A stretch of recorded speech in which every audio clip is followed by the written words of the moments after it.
Merci, chers collègues. La parole est à notre collègue Guy Marius Sagna. Daba Wagnan se prépare.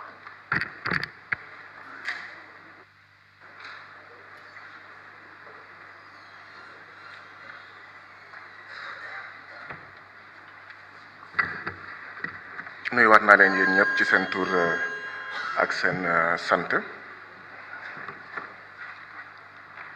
Monsieur le ministre, ci rapport bi ñu jàng tey ci suba page 405 ñu ngi ci bind ne page 405 1 2 3 4 quatrième paragraphe. Toutefois, le ministre a souligné quelques difficultés rencontrées au cours de la gestion 2022, notamment le déficit de la formation continue du personnel de supervision et d'encadrement dû à l'inexistence de crédits dédiés, l'insuffisance de ressources humaines spécialisées, la vétusté des équipements météorologiques et des locaux, ainsi que l'insuffisance des moyens du crédit du transport.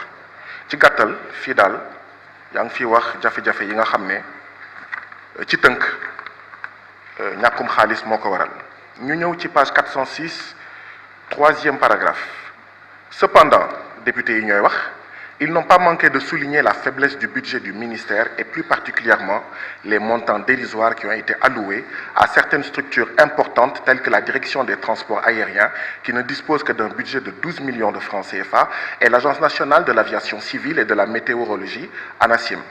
maanaam ci gàttal député yi ñëpp ñu ngi naqarlu li nga xam ne ce ministère amul xaalis bu doy. man Guy Marius Sagna dama bàyyi di naqarlu budget ministère yu ndaw budget agence yu ndaw budget direction yu ndaw dama ko bàyyi naqarlu parce que naqarlu bi du yoon.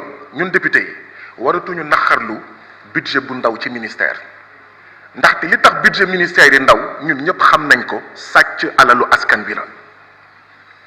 dañuy waxante dëgg booy naqarlu da ngay naqarlu loo xam ne mais leneen moo ko waral. mais ñoom ñi nga xam ne ñoom ñooy ministres yi ñoom ñooy directeurs yi ñoom ñooy sàcc alalu askan wi ci ministères yi ak ci directeurs yi ñu recevoir leen ñuy naxarlu budget bu tuuti mais y a quelque chose qui cloche. ñun waratuñu fii naxarlu ay budget yu tuuti li ñu war a naxarlu mooy nañu bàyyi sàcc xaalisu askan wi ci ministères yi ak ci directeurs yi. monsieur le ministre kii yow la monsieur le ministre kii yow la. damay doxantu ay dëkk yu mel nii Mekagit ma gis ay ambulance ñu bind ci don de Doudou Ka balaa ngaa nekk directeur wala ministre musoo mayee ay ambulance may wër ci dëkk bi mais ñu ne tabaski ñu ne Doudou Ka may na xar Ousmane Sonko keneen ak keneen gis ngeen sama micro bi bàyyi leen ni ngeen koy def.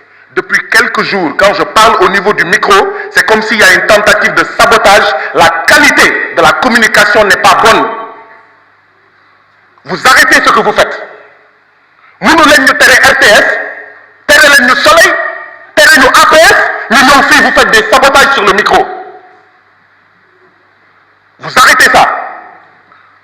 Monsieur le ministre Doudou Ka kii yow la balaa ngaa nekk ministre wala DG musoo mayee xar.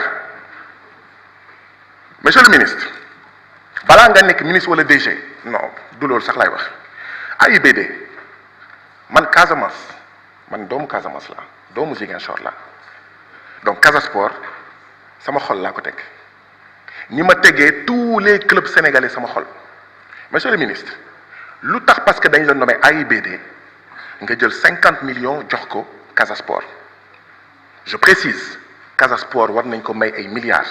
US Gorée war nañ ko may ay milliards AS Jaraaf war nañ ko may ay milliards mais le problème mooy d'accorduma ak président Macky Sall saa bu nommé ministre fenn wala mu nommé en fait directeur fenn ñooñu di jël xaalisu ministère bi xaalisu direction bi di ko yóbbu seen dëkk ba pare di bëgg a jaxase sénégalais yi seen biir. lenn laay laajte est-ce que AIBD bi Teungueth FC nekkee champion en fait du Sénégal joxoon nañ ko 50 millions est-ce que AIBD bi Génération Foot nekkee champion du Sénégal jox nañ ko 50 millions est-ce que AIBD bi Jaraaf nekkee champion du monde te lii yëpp en fait yàggul 2020 2021 mais Teungueth FC champion du Sénégal est-ce que AIBD jox na ko 50 millions.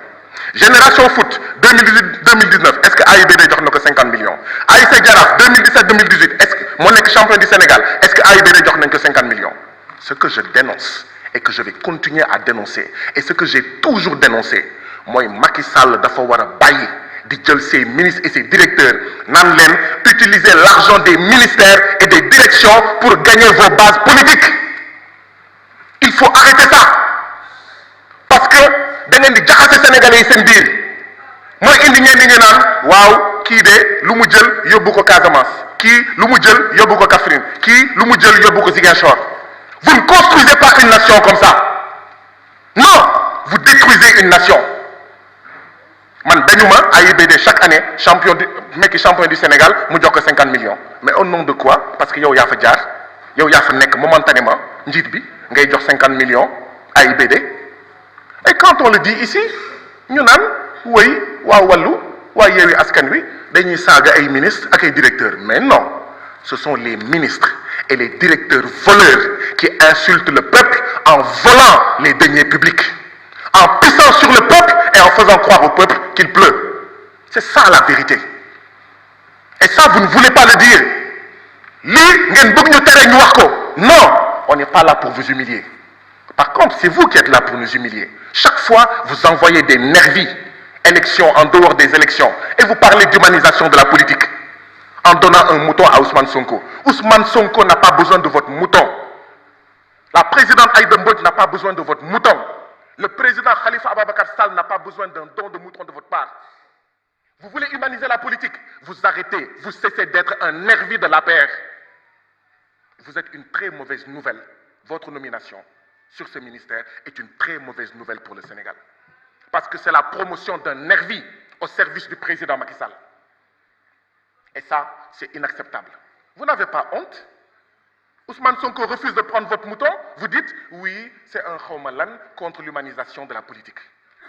Mais bon sang, votre mouton, donnez-le aux millions de nécessiteux qu'il y a dans ce pays du fait des options antinationales, antidémocratiques, antipopulaires du président Macky Sall. Vous arrêtez de faire le cinéma et vous arrêtez de bastonner les gens. Parce que ce qui va se passer, mais c'est ce qui s'est passé à l'Assemblée nationale. Vous allez envoyer vos nervis bastonner des militants du PASTEF. Un jour, ils vont riposter, on va dire, voilà les violents. Depuis 2012, c'est comme ça.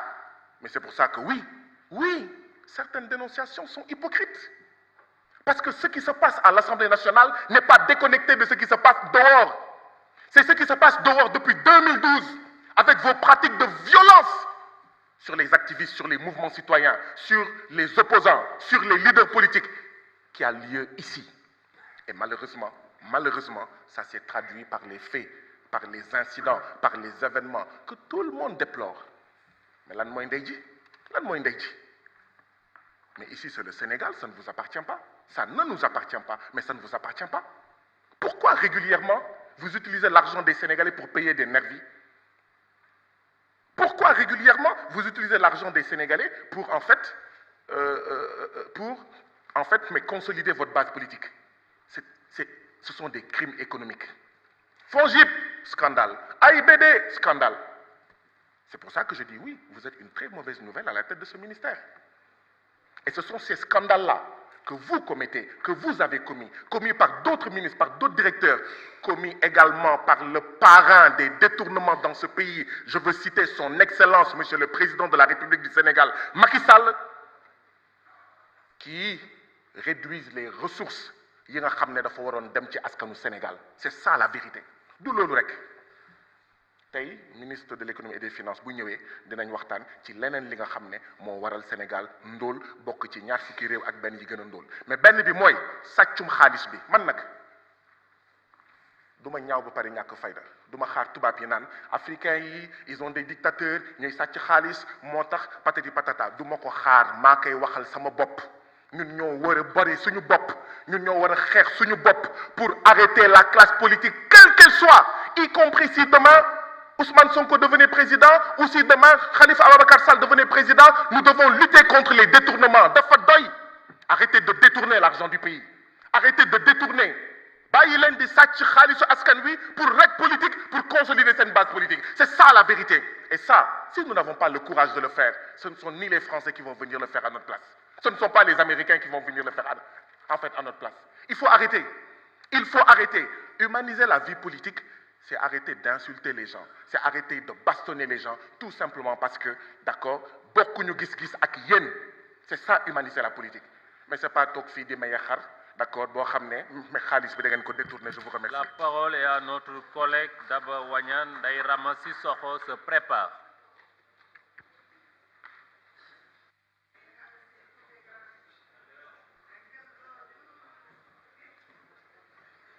Salam alaikum wa rahmatullah.